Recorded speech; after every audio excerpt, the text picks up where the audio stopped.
بسم اللہ الرحمن الرحیم الحمد للہ رب العالمین وصلی اللہ وسلم وبارک علی نبینا محمد وعلی آلہ وصحبہ اجمعین اما بعد. ہم لوگ عمدۃ الاحکام، اس میں ہم لوگ عمدۃ الاحکام للامام المقدسی، اس کتاب میں ہم لوگ باب اللقطہ پڑھ رہے ہیں، اور میرے پاس جو نسخہ ہے اس میں حدیث نمبر 363 ہے تیسیر العلام کے نسخے میں. بعض پی ڈی ایف کے نسخوں میں 363 ہے، اور میرے پاس جو نسخہ ہے اس میں 289 ہے. 289 ہمارے نسخے میں ہے، پی ڈی ایف کے نسخوں میں حدیث کا نمبر ہے 363. جی شیخ شروع کریں. باب اللقطہ، حضرت زید بن خالد الجہنی کی حدیث سے. بسم الله الرحمن الرحيم. باب اللقطة. عن زيد بن خالد الجهني رضي الله عنه قال: سئل رسول الله صلى الله عليه وسلم عن لقطة الذهب أو البرق فقال: اعرف بكاءها وعفاصها ثم عرفها سنة، فإن لم تعرف فاستنفقها ولتكن وديعة عندك، فإن جاء طالبها يوما من الدهر فأدها إليه. وسأله عن ضالة الإبل فقال: ما لك ولها دعها، فإن معها حذاءها وسقاءها، ترد الماء وتأكل الشجر حتى يجدها ربها. وسأله عن الشاة فقال: خذها فإنما هي لك أو لأخيك أو للذئب. پڑھوں اس کے بعد بھی. جی پڑھیں. باب الوصايا وغير ذلك. عن عبد الله بن عمر رضي الله عنهما أن رسول الله صلى الله عليه وسلم قال: ما حق امرئ مسلم له شيء يوصي فيه يبيت ليلة أو ليلتين إلا ووصيته مكتوبة عنده. زاد مسلم قال ابن عمر: فوالله ما مرت علي ليلة منذ سمعت رسول الله صلى الله عليه وسلم يقول ذلك إلا ووصيتي عندي. وعن سعد بن أبي وقاص رضي الله عنه قال: جاءني رسول الله صلى الله عليه وسلم يعودني عام حجة الوداع من وجع اشتد بي، فقلت: يا رسول الله، قد بلغ بي من الوجع ما ترى، وأنا ذو مال ولا يرثني إلا ابنة، أفأتصدق بثلثي مالي؟ قال: لا. قلت: فالشطر يا رسول الله؟ قال: لا. قلت: فالثلث؟ قال: الثلث والثلث كثير. إنك إن تذر ورثتك أغنياء خير من أن تذرهم عالة يتكففون الناس، وإنك لن تنفق نفقة تبتغي بها وجه الله إلا أجرت بها، حتى ما تجعل في امرأتك. قال: فقلت: يا رسول الله، أخلف بعد أصحابي؟ قال: إنك لن تخلف فتعمل عملا تبتغي به وجه الله إلا ازددت به درجة ورفعة، ولعلك أن تخلف حتى ينتفع بك أقوام ويضر بك آخرون. اللهم أمضي لأصحابي هجرتهم ولا تردهم على أعقابهم. لكن البائس سعد بن خولة يرثي له رسول الله صلى الله عليه وسلم أن مات بمكة. وعن عبد الله بن عباس رضي الله عنهما قال: لو أن الناس غضوا من الثلث إلى الربع فإن رسول الله صلى الله عليه وسلم قال: الثلث والثلث كثير. چلیے ٹھیک ہے، کافی ہے اتنا. بسم اللہ الرحمن الرحیم الحمد للہ رب العالمین وصلی اللہ وسلم وبارک علی نبینا محمد وعلی آلہ وصحبہ اجمعین اما بعد. ہم لوگ عمدۃ الاحکام للامام المقدسی اس کتاب کو پڑھ رہے ہیں، اس میں باب اللقطہ پڑھ رہے ہیں. اللقطہ یہی مشہور ہے، اور لقطہ کہتے ہیں المال الضائع من ربه یلتقطه غیرہ، وہ چیز جو اس کے مالک سے ضائع ہو گئی، گم ہو گئی، کوئی دوسرا اس کو اٹھا لیا، اس کو کہتے ہیں لقطہ. کچرے میں لے جا کے ڈال دیا، کوئی اٹھا لیا تو وہ کیا ہے؟ لقطہ ہے؟ کیا ہے مشائخ؟ نہیں سر۔ کچرے کے ڈبے کے پاس ڈال دیا تو اس کا مطلب یہ کہ وہ اس سے مستغنی ہے، اس کو وہ چیز نہیں چاہیے، اس کے بعد پھر کوئی بھی اٹھا لے، کوئی پوچھ بھی نہیں سکتا ہے اس کو، اور اس کو لقطہ نہیں کہا جائے گا۔ وہ ایسی چیز جس کو یہ آدمی اپنی مرضی سے چھوڑا نہیں ہے، وہ گر گئی، ضائع ہو گئی، گم ہو گئی، اس کے بعد کسی نے اس کو اٹھا لیا، خواہ موبائل ہو، کوئی اور چیز ہو، پیسے ہوں، چاندی سونا ہو، کوئی بھی چیز ہو۔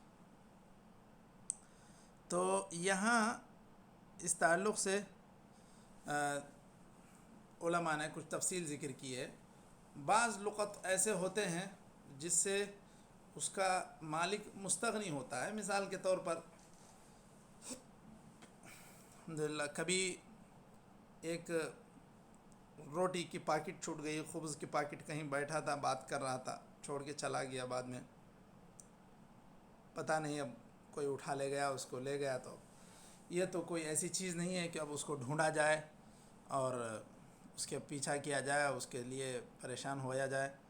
مسواک گر گئی، کنگھی گر گئی، چھوٹی موٹی ایسی چیزیں جس سے اس کا مالک بے نیاز ہوتا ہے، تو ایسی چیزوں کو اٹھا لینے والا فوراً وہ جب اٹھا لیتا ہے تو وہ اس کا مالک بن جائے گا، اس میں کوئی حرج نہیں ہے۔ ایسی چیز جس کو لوگ جو عموماً اس کی کوئی خاص اہمیت نہیں دیتے ہیں، معمولی ہلکی پھلکی چیزیں۔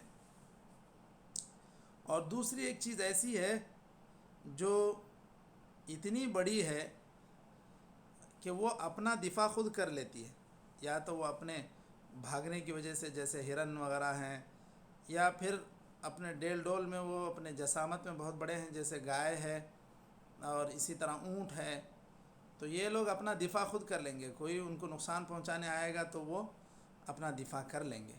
اس اعتبار سے یہ اتنی بڑی چیزیں ہیں کہ ان کو بھی پکڑنے کی ضرورت نہیں ہے، ان کو اٹھا لینے کی ضرورت نہیں ہے، وہ خود اپنے آپ مالک تک پہنچ جائیں گی یا مالک ان تک پہنچ جائے گا۔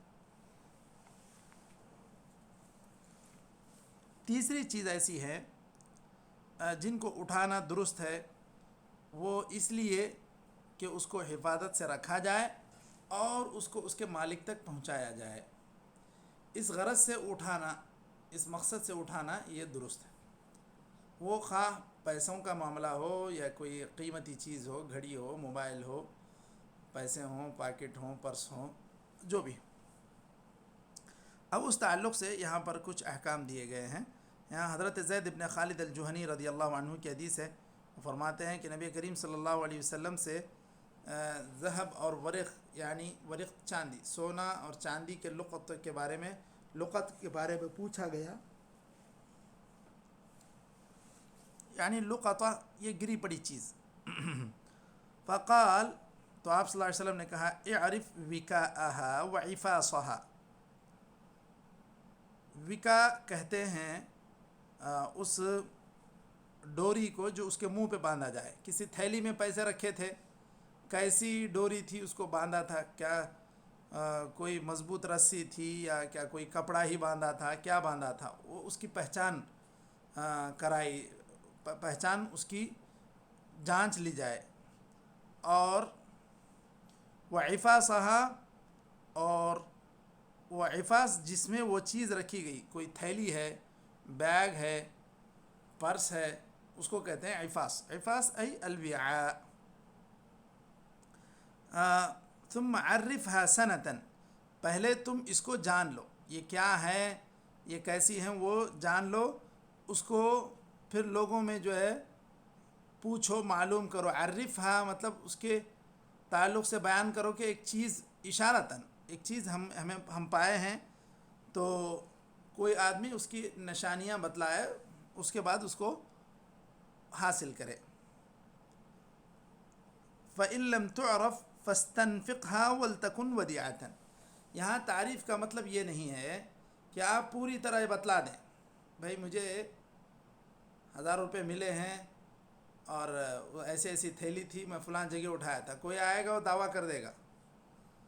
اس کی جانچ پڑتال کرنا ہے، اس کا اشارہ دینا ہے کہ ایک چیز پائی گئی ہے، ایک رقم پائی گئی ہے، تو آ کے جو بھی آدمی جس کی بھی رہے گا، جس کی بھی وہ چیز رہے گی، وہ آ کر اپنی پہچان بتلائے گا۔ فَإِن لَّمْ تُعْرَفْ فَاسْتَنْفِقْهَا وَلْتَكُنْ وَدِيعَةً، ایک سال تک پوچھنے کے لیے، پتہ کرنے کے لیے بتایا، لوگوں میں ذکر کیا، کوئی اس کے تعلق سے طلب کرنے والا نہیں آیا، تو تم اس کو خرچ کر لو۔ وَلْتَكُنْ وَدِيعَةً، آپ کے پاس ایک ودیعہ، ایک امانت کی طرح ہے وہ۔ فَإِن جَاءَ طَالِبُهَا يَوْمًا مِّنَ الدَّهْرِ فَأَدِّهَا إِلَيْهِ، کسی بھی وقت وہ آ جائے، 2 سال 4 سال کے بعد بھی، تو پھر تم اس کو ادا کر دو۔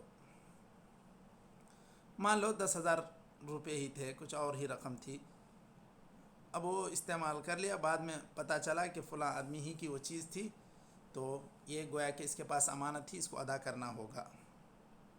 وَسَأَلَهُ عَنْ ضَالَّةِ الْإِبِلِ، ایک گمشدہ اونٹ کے تعلق سے کسی نے پوچھا، تو آپ صلی اللہ علیہ وسلم نے کہا مَا لَكَ وَلَهَا، اس سے تمہارا کیا جو ہے لینا دینا ہے، دعها، چھوڑو اسے، فَإِنَّ مَعَهَا حِذَاءَهَا وَسِقَاءَهَا، اس کے ساتھ اس کا کیا حذا کہتے ہیں خف، یعنی اسے پیر بھی ہے چلنے کے لیے، وسقاءها، پیٹ بھی ہے اس کا۔ سقا اصل میں جوف کو کہتے ہیں، جس میں وہ پانی کھانا اپنا بھر لیتا ہے، اور ویسے اونٹ کے تعلق سے تو مشہور ہے کہ وہ کئی دن تک کا پانی بھی جو ہے اپنے پیٹ میں محفوظ رکھ سکتا ہے، تو اس اعتبار سے وہ اتنا جلد جو ہے پریشان ہو جائے گا یا ہلاک ہو جائے گا، ایسی کوئی بات نہیں۔ ترد الماء، پانی بھی وہ خود پی بھی سکتا ہے۔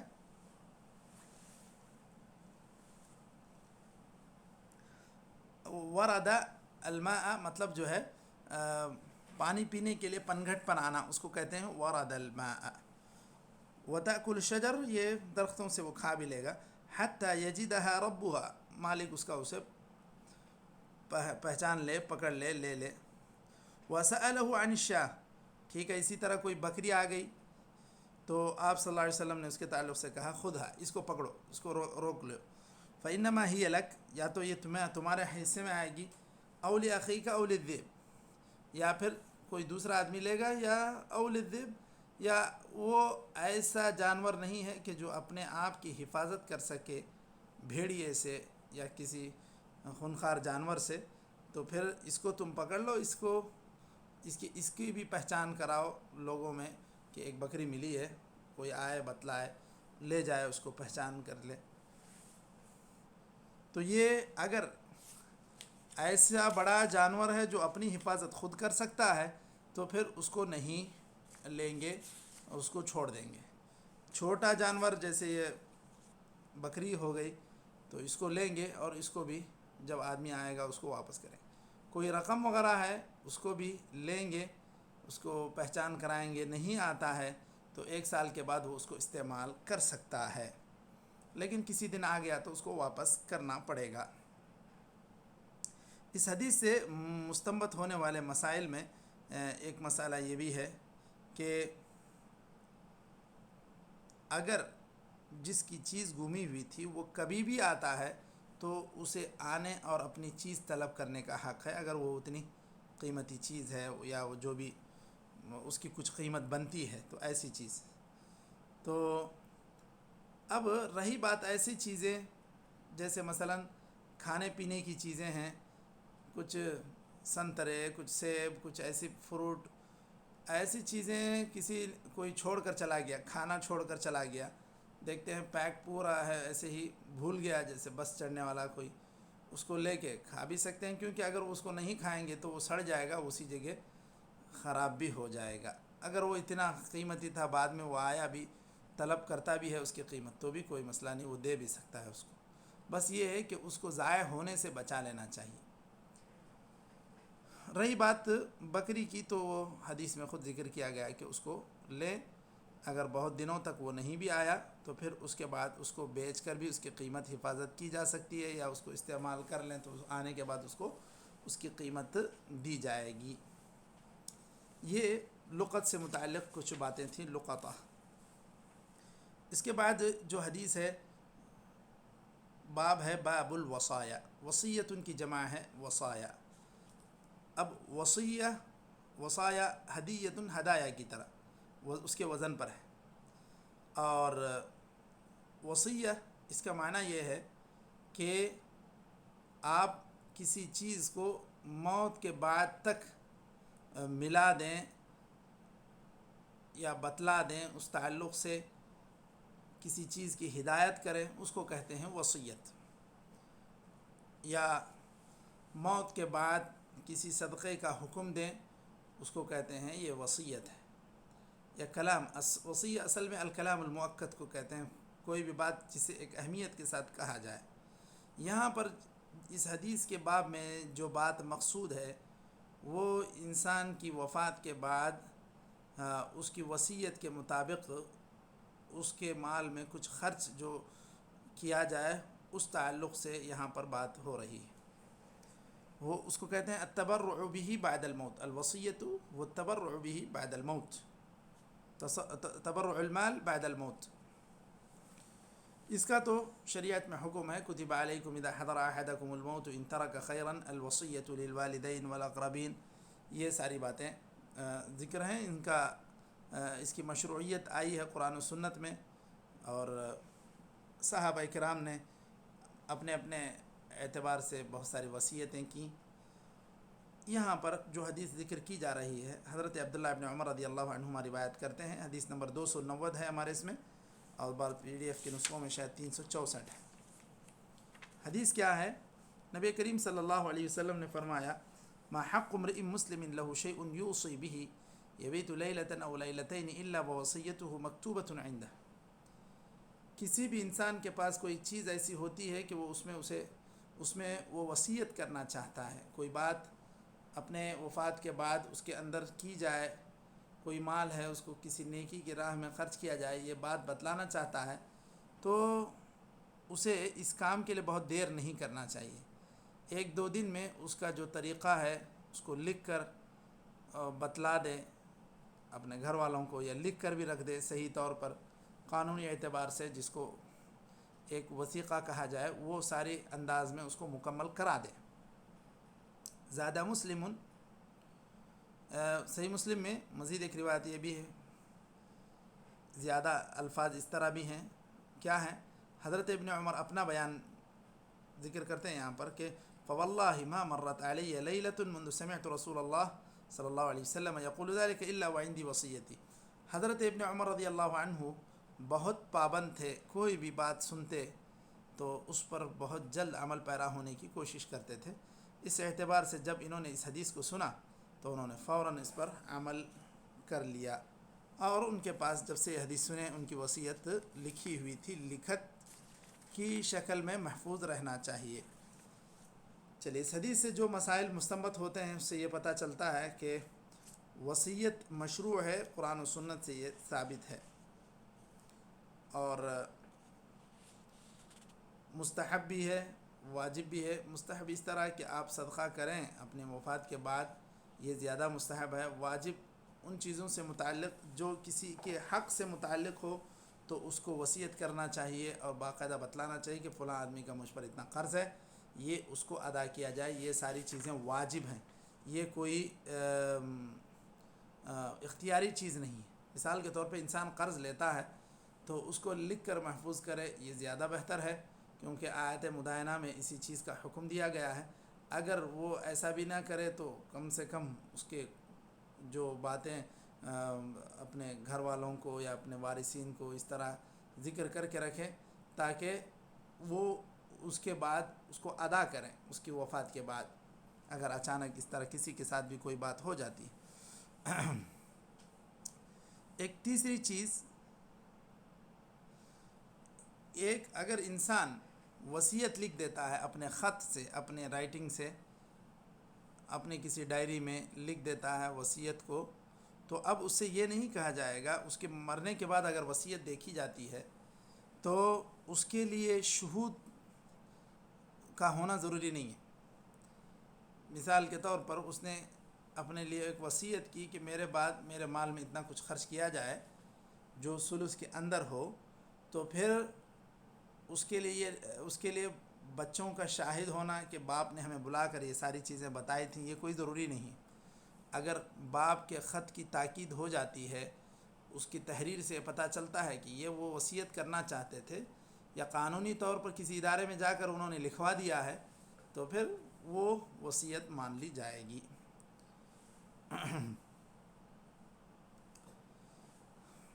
اسی طرح یہاں پر یہ بات بھی اس حدیث سے معلوم ہوتی ہے کہ اس معاملے میں جلدی کرنا چاہیے، وہ زیادہ بہتر ہے۔ اس معاملے میں تاخیر کرنا یہ درست نہیں ہے۔ چلیے، اس کے بعد جو دوسری حدیث ہم لوگوں نے پڑھی، حضرت سعد بن ابی وقاص رضی اللہ عنہما کی حدیث ہے۔ جی مشائخ، تو اس سے پہلے والی جو حدیث ہے اس سے متعلق بات تو واضح ہو گئی، اس کے بعد والی حدیث کی طرف بڑھیں۔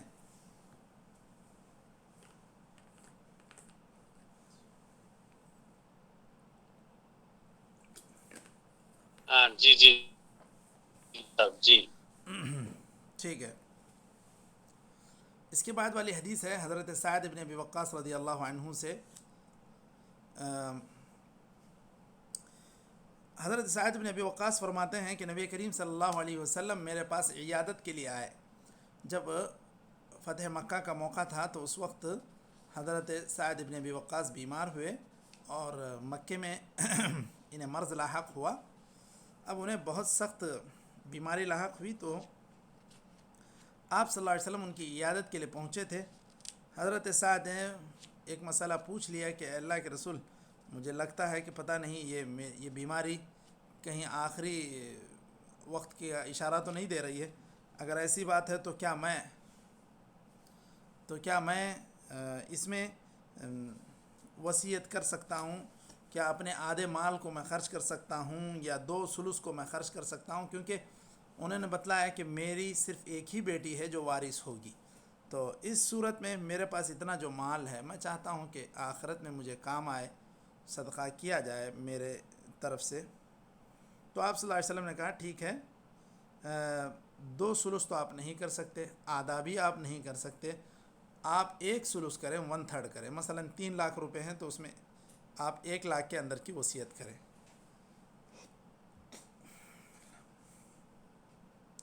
اور یہ بھی بہت ہے، اللہ کے رسول صلی اللہ علیہ وسلم نے فرمایا الثلث والثلث کثیر۔ اچھا، پھر آپ صلی اللہ علیہ وسلم نے کہا آپ اپنے بچوں کو، اپنے وارثین کو مالدار چھوڑ کر جائیں، یہ زیادہ بہتر ہے بجائے اس کے کہ آپ ان کو محتاج چھوڑ کر جاؤ اور لوگوں سے وہ مانگتے پھریں۔ یہ اچھی بات نہیں۔ آپ اتنے مالدار ہیں تو اس مال کا سب سے زیادہ حق آپ کی اولاد، آپ کے وارثین رکھتے ہیں، تو ان کو دے کر جاؤ۔ تھوڑا بہت آپ نیک کام میں خرچ کرنے کے لیے آپ وصیت کر سکتے ہیں۔ اس کے بعد حضرت سعد بن ابی وقاص نے پوچھا ہے اللہ کے رسول، کیا میں یہاں مکے میں پیچھے رہ جاؤں گا کیا لوگوں کے بعد؟ یعنی جب مکہ سے مدینہ لوگوں نے، صحابہ کرام نے اللہ کے رسول صلی اللہ علیہ وسلم کے ساتھ ہجرت کی تھی، اب وہ لوگ یہاں پر کسی فتح مکہ کے لیے آئے تھے، حج کے لیے آئے تھے، تو حجۃ الوداع، حجۃ الوداع کی یہ بات ہے۔ تو حجۃ الوداع میں جب مناسک کے لیے آئے تھے تو کہیں ایسا نہ ہو کہ میں جو ہے یہیں رہ جاؤں، بیماری کی وجہ سے پھر واپس میں مدینہ نہ جاؤں۔ تو آپ صلی اللہ علیہ وسلم نے کہا کہ اگر ایسی بات بھی ہو جاتی ہے تو تمہارے یہ سب درجات کی بلندی کا سبب بنیں گے، لیکن ایسی بھی امید ہے کہ تم جو ہے واپس پھر مدینہ چلو، تمہارے ذریعے بعض لوگوں کو فائدہ ہوگا، بعض لوگوں کو نقصان ہوگا۔ فائدہ کن لوگوں کو ہوگا؟ فائدہ اس اعتبار سے کہ جب آپ کسی جہاد میں شرکت کریں گے اور اس میں فتح ہوگی تو مسلمان فائدہ اٹھائیں گے، نقصان مشرکین اٹھائیں گے۔ اس اعتبار سے آپ صلی اللہ علیہ وسلم نے کہا ینتفع بک اقوام ویضر بک آخرین اللہم امض لاصحابی ہجرتہم۔ پھر آپ صلی اللہ علیہ وسلم نے دعا کی، اللہ میرے صحابہ کرام کی ہجرت کو مکمل فرما، یعنی اب وہ لوگ مدینہ ہجرت کیے، پھر ایسا نہ ہو کہ وہ مکے میں آ کر کسی وجہ سے یہاں فوت ہو جائیں۔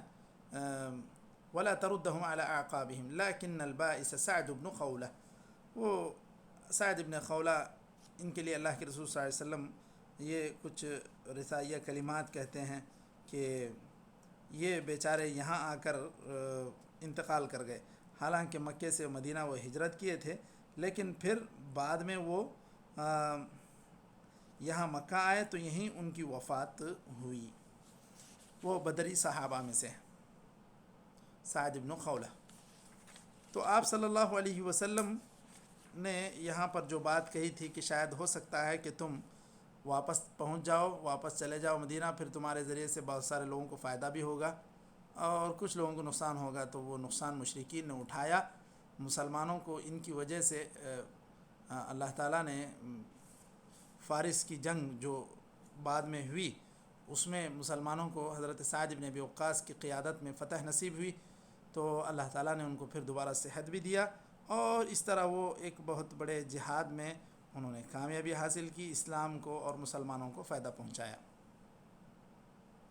یہاں جو مسائل اس حدیث سے مستنبط ہو رہے ہیں اس میں سب سے پہلی بات یہ ہے کہ مریض کی عیادت کرنا چاہیے جس طرح اللہ کے رسول صلی اللہ علیہ وسلم نے عیادت کیا۔ دوسری بات یہ بھی ہے کہ اگر انسان کا مرض سخت ہو جاتا ہے تو اس کو کسی سے بیان کرنا یہ کوئی اللہ تعالیٰ کی تقدیر سے شکوہ شکایت کا مطلب نہیں ہے۔ اب آپ اس کو بیان کر رہے ہیں اپنی ذمہ داریوں کو ادا کرنے کے لیے، تو اس سے کوئی حرج نہیں، یہ کوئی اللہ تعالیٰ کے تقدیر سے شکایت نہیں سمجھی جائے گی۔ اور اسی طرح اس سے یہ بھی معلوم ہوتا ہے کہ لوگوں کو علماء سے مشورہ کرنا چاہیے، ان سے معاملے میں فتویٰ پوچھنا چاہیے۔ اللہ کے رسول صلی اللہ علیہ وسلم سے انہوں نے پوچھا۔ اور اسی طرح یہاں پر یہ بات بھی معلوم ہوتی ہے اس حدیث سے، چوتھی بات، کہ اگر کوئی انسان جائز طریقے سے مال کماتا ہے تو اس طرح زیادہ مال جمانا یہ کوئی خلاف شریعت کام نہیں ہے، بس بشرطے کہ جو طریقے شریعت میں حلال قرار دیے گئے ہیں ان کے ذریعے سے انسان کمائے، اس میں کوئی رکاوٹ نہیں ہے۔ کیونکہ اللہ کے رسول صلی اللہ علیہ وسلم کے سامنے جب حضرت سعد بن ابی وقاص نے ذکر کیا تو کہا کہ وَأَنَا ذُو مَالٍ، میرے پاس کافی کچھ مال ہے، تو انہوں نے کمایا اور شرعی طریقے سے۔ اسی طرح وصیت کرنا یہ بھی مستحب ہے، اور وہ جتنا بھی ہو ثلث کے اندر ہی ہونا چاہیے، ثلث سے آگے نہیں بڑھ سکتی۔ اور اس سے یہ مسئلہ بھی معلوم ہوتا ہے کہ وارثین کے لیے پیسہ چھوڑ جانا یہ زیادہ افضل ہے اس کو صدقہ کر کے چلے جانے سے، کیونکہ اس کے احسان کا سب سے زیادہ مستحق اس کا وارث ہوتا ہے۔ اسی طرح سے یہ بات بھی پتہ چلتی ہے کہ جب ایک انسان ہجرت کرتا ہے اللہ کے لیے کسی جگہ میں تو پھر اس کو واپس لوٹ کر نہیں آنا چاہیے وہاں پر، یعنی یہاں پر رہنے کے لیے نہیں آنا چاہیے، ملاقات کے لیے بھی آ سکتا ہے، ایسے کوئی مسئلہ نہیں۔ یہاں پر ایک اور آخری حدیث ہم لوگ پڑھ لیتے ہیں، یہ چھوٹی سی حدیث ہے، انشاءاللہ یہ 2 منٹ میں مکمل ہو جائے گی۔ حضرت ابن عباس رضی اللہ عنہما کی حدیث ہے، وہ فرماتے ہیں لو ان الناس غضوا من الثلث الى الربع فإن رسول اللہ صلی اللہ علیہ وسلم قال الثلث والثلث کثیر۔ حدیث نمبر 292، یہ باب الوصایا میں حضرت ابن عباس کی حدیث ہے، وہ فرماتے ہیں کہ اگر لوگ ثلث سے ربع تک آ جائیں، کم کر لیں، تھوڑا اور کم وصیت کریں تو زیادہ بہتر ہے، کیونکہ نبی کریم صلی اللہ علیہ وسلم نے کہا الثلث والثلث کثیر، بہت ہے 1/3 میں وصیت کرنا، تو اگر ربع میں کر لے تو یہ زیادہ افضل ہے۔ حضرت ابن عباس رضی اللہ عنہ نے اس مسئلے سے یہ سمجھا اور یہ بتلایا۔ تو اس طرح باب الوصایا یہاں پر ختم ہو رہا ہے، انشاءاللہ آئندہ حلقے میں جب پڑھیں گے تو باب الفرائض سے ہم لوگ پڑھتے ہیں۔ نکتفی بہذا القدر وصلی اللہ وسلم وبارک علی نبینا محمد وعلی آلہ وصحبہ اجمعین۔ السلام علیکم ورحمۃ اللہ۔